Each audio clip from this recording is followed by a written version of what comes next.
Hi, hope you had a happy weekend. And today we are beginning our reading. Today we are beginning several things for learning for today's reading lecture. As you know, we have allocated our today Tuesday for reading. We learn reading on every Tuesday, and as you know, reading is 33 passages in 60 minutes that you have to complete and answer 14 types of different questions, and you are required to do these passages, to do reading passages in any manner. There is no any rule in doing passages, but you have to just finish within 60 minutes of period for your better. Okay, so let's begin it.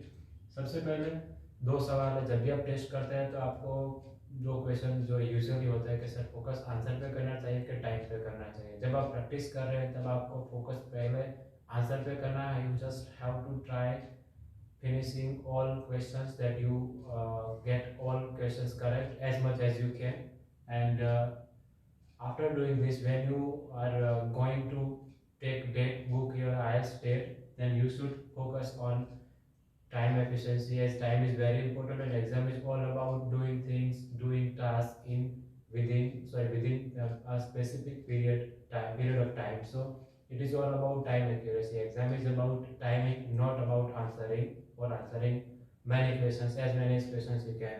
So first of all, you should focus on time, answers, and then you have to focus on time as you wish for taking IELTS exam.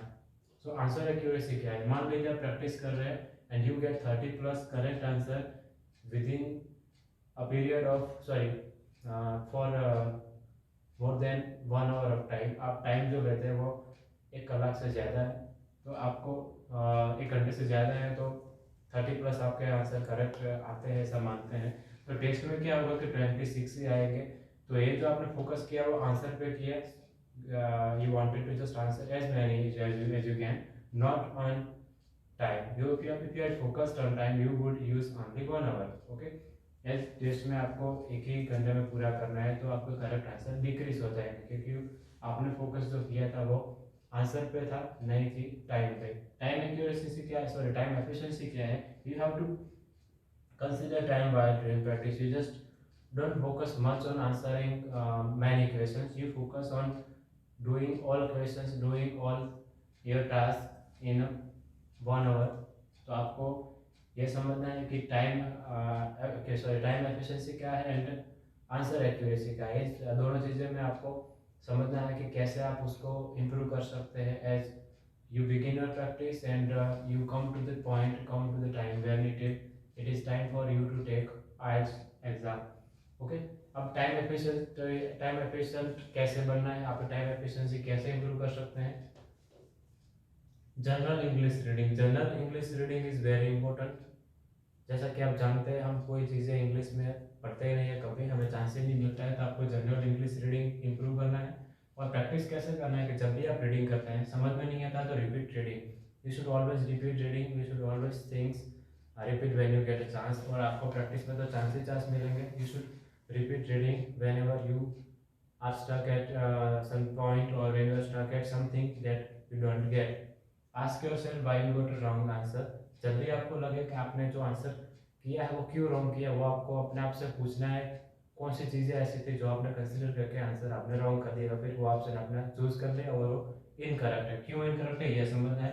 Understand strategies used for questions. अब ये भी बहुत ज़्यादा important है।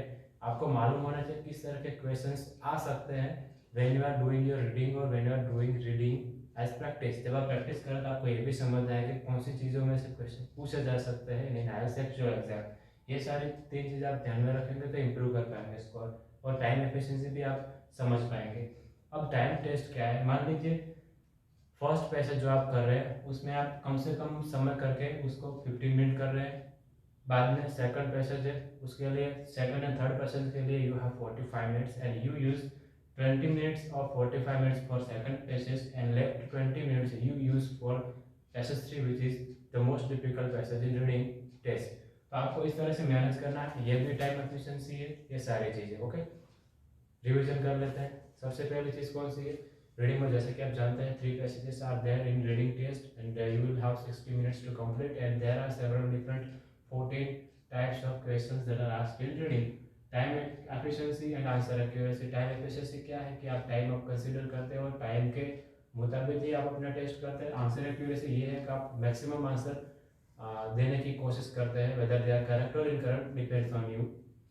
मान लीजिए answer accuracy क्या है, आपने आंसर पर फोकस किया है, 30+ आंसर आप करेक्ट कर पाते हैं, बट जो आप टाइम यूज़ करते हैं वो 1 घंटे से ज़्यादा है, तो टेस्ट में आपका स्कोर डिक्रीज होता है। मगर आप फोकस करते हैं टाइम एफिशिएंसी पे, तो हो सकता है आप अच्छा स्कोर कर पाए प्रैक्टिस और टेस्ट दोनों में, क्योंकि you consider time important for your exam. So time efficiency is very important, but you should consider those both factor while you are practicing.